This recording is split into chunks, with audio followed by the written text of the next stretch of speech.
1,000 years ago. I fought my way out of that cave, became Iron Man.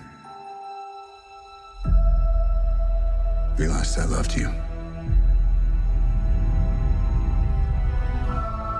I know I said no more surprises, but I was really hoping to pull off one last one. The world has changed. None of us can go back.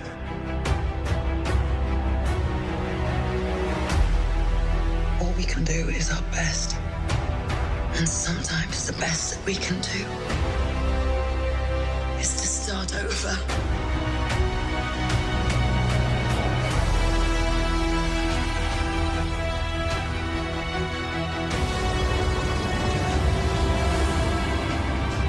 I saw all these people die. I keep telling everybody they should move on, I got the Cats going 3-9. Take Toledo plus 7.5. but not us. Even if there's a small chance, we owe this to everyone who's not in this room to try. We will. Whatever it takes. Whatever it takes. Whatever it takes.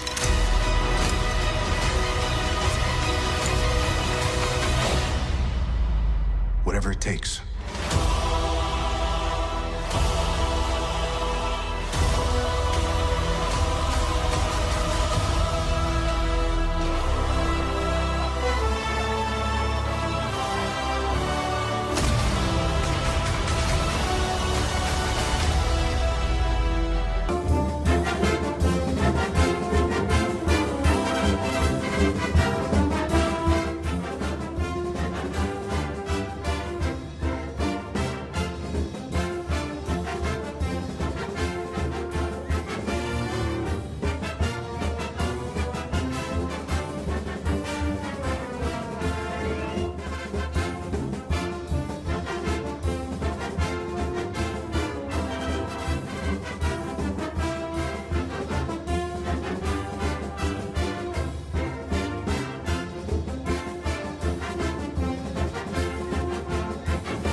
Hello, everybody, and welcome back to the podcast. We are back to recap the Georgia game, and before I go ahead and begin, right now, just real quick, if you're on my YouTube page, go ahead and type in the comments what you think about the game before I hop in.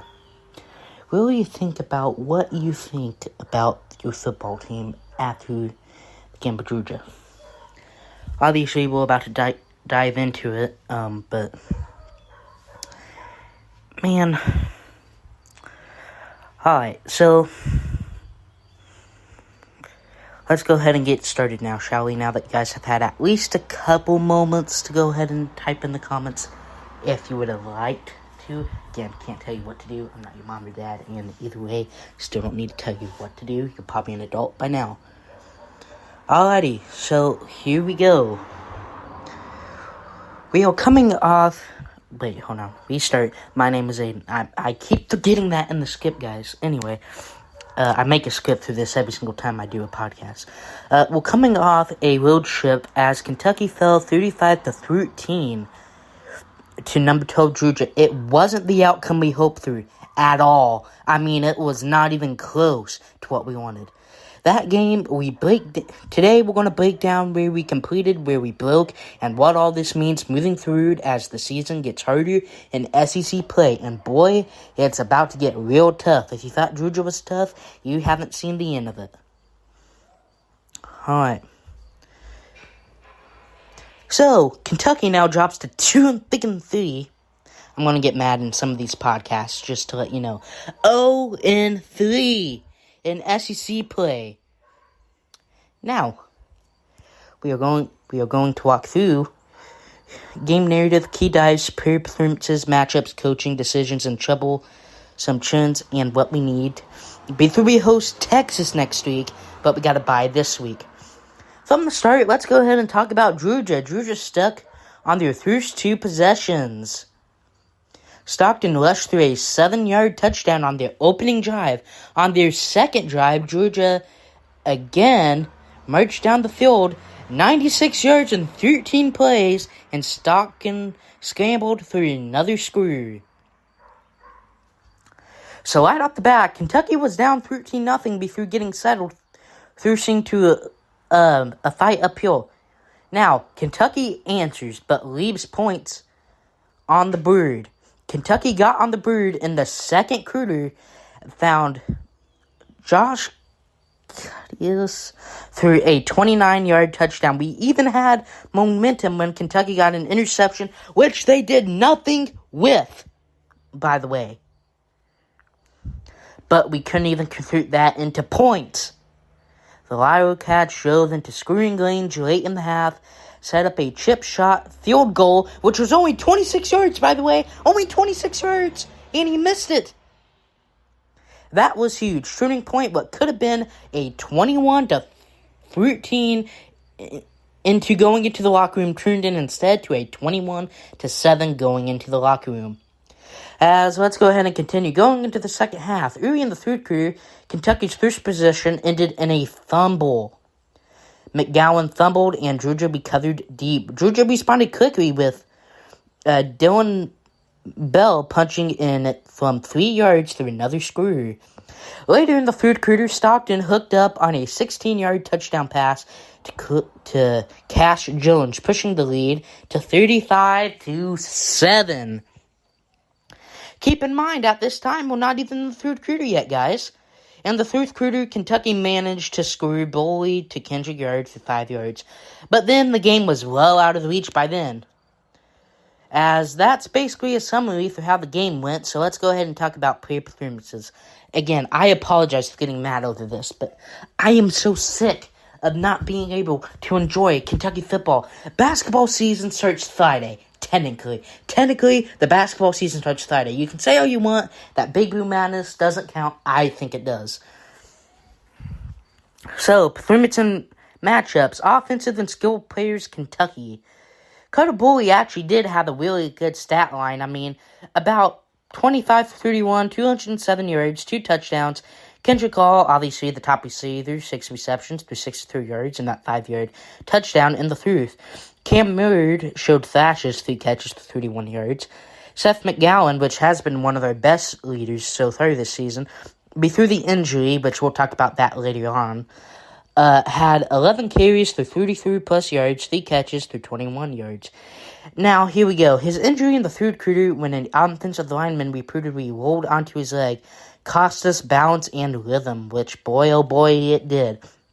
Offensive line and protection. We had issues protecting Boley, especially when plays got long or the pass rush infested. Also, poor clock management late in the half hurt us. Wasting time lining up the ball, limited options, and time the 10. Defensive and special teams. We're still on Kentucky right now. The defense had its moments, but yeah, we threw some punts, but Georgia's conversion and ability to sustain drive this, especially early, put us in tough spots. On special teams, Georgia punter Brute Thurston pinned Kentucky inside the 1 yard with a booming punt that set up pretty much an opportunity for Georgia to score a game because we did nothing with that, as you can imagine. Coaching trends and trouble spots. Lead zone and missed chances. The lead zone rules remain a growing issue which we have struggled with all season. Although we got in the 10 in the first half and we couldn't finish with the missed field goal, in the fourth quarter we had a long sustained drive but ended with an interception on fourth down. That's a drive of 20-plus yards wasted. The McGowan fumble on the opening third quarter drive was a backbreaker, giving Georgia X possessions without having to make the field. Without having to drive the field makes it hard to fight back. Clock, tempo, and management. Late in the half, we let precious seconds get away while we're trying to get to the lineup.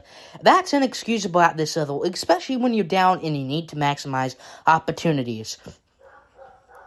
Coaching and pressure roomings. There's a lot of growing interest about offensive play calling.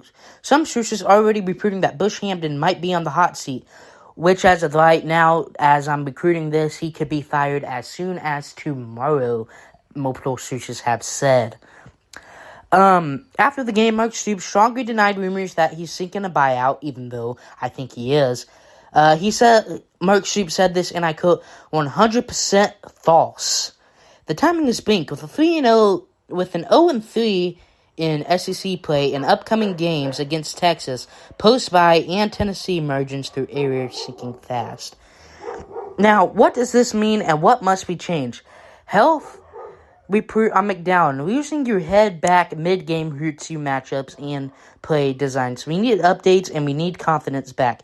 2, fix red zone execution. Scoring touchdowns, not settling field goals, must improve our play designs, route timing, pass under protection, pressure, and alignment in tight spots all needed examination. Next, better clock management. This is a big one. Coaches and players both need to get better in critical seconds, especially with trailing. The first half mismanagement cost us points. Offensive identity and balance. We must protect Boley better any fine. Complementary running options with even without McGowan, some defenses can't load up the pass. Stable and moral. With rumors swirling, Stoops, coordinators must maintain clarity and calm through the locker room and the fan base. Now, here we go. Bigger picture. At 0-3, this season already looks like it's a major uphill climb region through air. It is small. Scheduling gets tougher. Man. The next game after the bye is a huge. Texas comes to Lexington. Chance through statement win, but it is also a very dangerous trap if we aren't ready.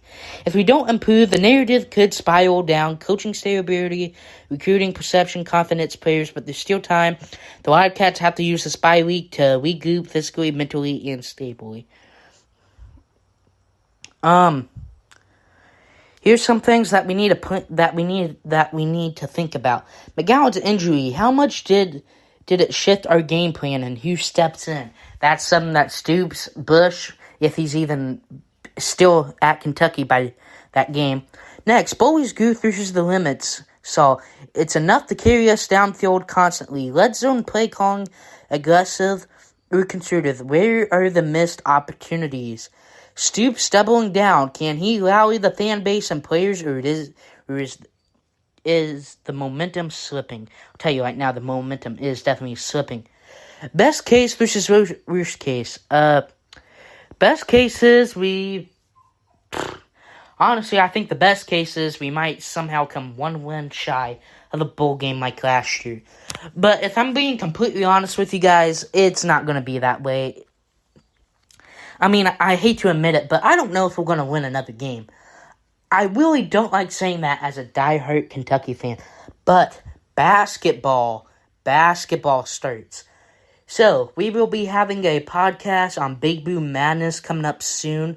I'm so glad that I don't have to do a podcast this week, because I'm going to be in Lexington. Well, I do this week, but you know what I meant. I don't have to do a freaking pre-game and post-game show for Texas this week. That's next week that we're doing it. So, I'll just be doing a Big Boom Madness podcast, which will be better for me to do because I'll be there in person as well. Which you will find videos of that on my YouTube page.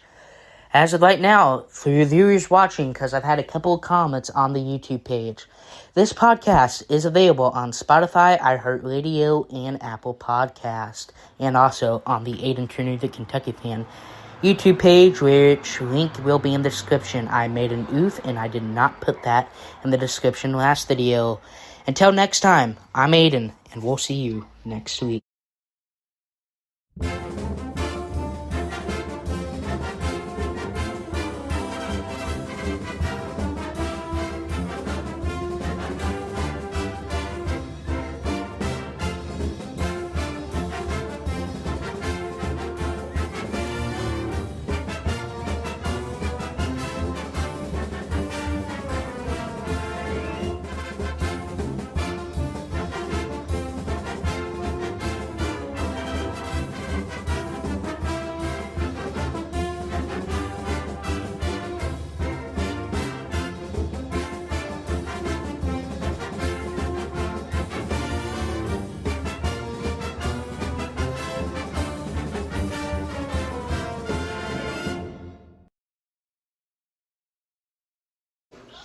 We would like to remind you to please subscribe to the YouTube page. Please follow us on Spotify, iHeartRadio, and Apple Podcast.